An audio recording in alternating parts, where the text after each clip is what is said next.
Bonjour à tous. Je ne peux malheureusement pas être avec vous ce matin pour ouvrir cette 7e édition de Bercy France Export, mais je tenais à réaliser cette vidéo pour vous donner les grandes orientations économiques pour les mois à venir en matière de financement à l'exportation. Premier élément, l'État a été aux côtés des entreprises et des exportateurs pour traverser cette crise et il continuera à l'être. Nous avons apporté un soutien total à notre économie et c'est ce soutien qui permet aujourd'hui à nos entreprises exportatrices de continuer à conquérir de nouveaux marchés malgré la crise.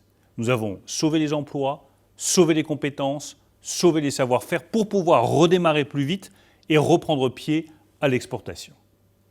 En 2021, la priorité sera la mise en œuvre rapide et efficace du plan de relance export qui devra bénéficier en priorité aux PME.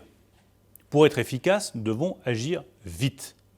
La mise en œuvre rapide et agile de ce plan de relance est donc primordiale. J'ai donné des directives claires. Les demandes doivent être traitées rapidement. Nous concentrerons les crédits sur ce qui marche et nous allons amplifier avec effet immédiat l'impact de la mesure en décidant d'augmenter non seulement le budget de l'assurance prospection, mais en accélérant également son rythme de versement. Pour chaque assurance prospection accordée en 2021, l'avance initiale donnée aux exportateurs, normalement de 50%, sera portée à 70%. Parce que c'est maintenant que les entreprises ont besoin de trésorerie et c'est maintenant qu'elles doivent aller prospecter de nouveaux marchés à l'international. C'est, je le redis, sur les PME et sur les TPE en région que nos efforts doivent porter. Plusieurs nouveaux outils ont donc été créés, notamment le chèque relance export, le chèque relance VIE, l'assurance prospection accompagnement, spécifiquement à destination des PME et des TPE. Tous les crédits budgétaires nécessaires ont été débloqués. Les opérateurs de l'État et la Team France Export en région ont pour instruction de les distribuer activement. À vous de vous en saisir désormais.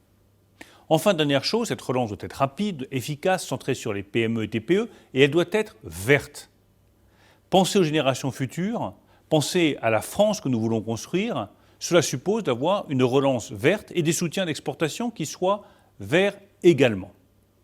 La politique économique que nous voulons mettre en œuvre doit respecter nos engagements environnementaux, notamment la lutte contre la crise climatique, tout en promouvant l'emploi et la valeur ajoutée en France.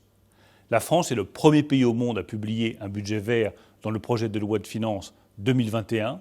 Et en 2021 également, la politique des financements export va se tourner résolument vers cet objectif.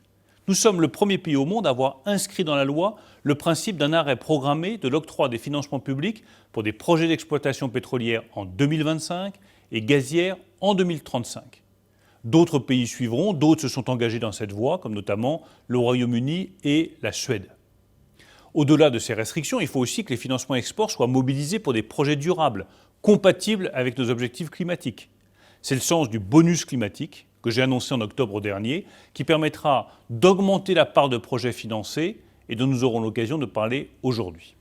Dans ce contexte, je me félicite de la prise en garantie des 2 premières tranches du plus grand parc éolien au monde, le projet Dogger Bank, au large du Royaume-Uni. C'est la première victoire à l'exportation de la technologie française Aliad X, développée par General Electric en France, qui est devenue aujourd'hui un investissement majeur. Ces dernières années, nous allons disposer de sites à production compétitive dans ce domaine, à Cherbourg, à Saint-Nazaire. Il faut maintenant remplir les carnets de commandes et repartir à la conquête des marchés à l'exportation. Voilà, mesdames et messieurs, ce qu'en ouverture de votre journée, je souhaitais vous dire. Vous allez avoir une série d'échanges très importants dans les heures qui viennent. L'ambition de l'État et notre ambition collective sont claires. Porter les mécanismes de soutien à l'export à la hauteur de nos ambitions économiques, à la hauteur de nos ambitions écologiques et accompagner l'ensemble des efforts qui sont faits par les acteurs privés.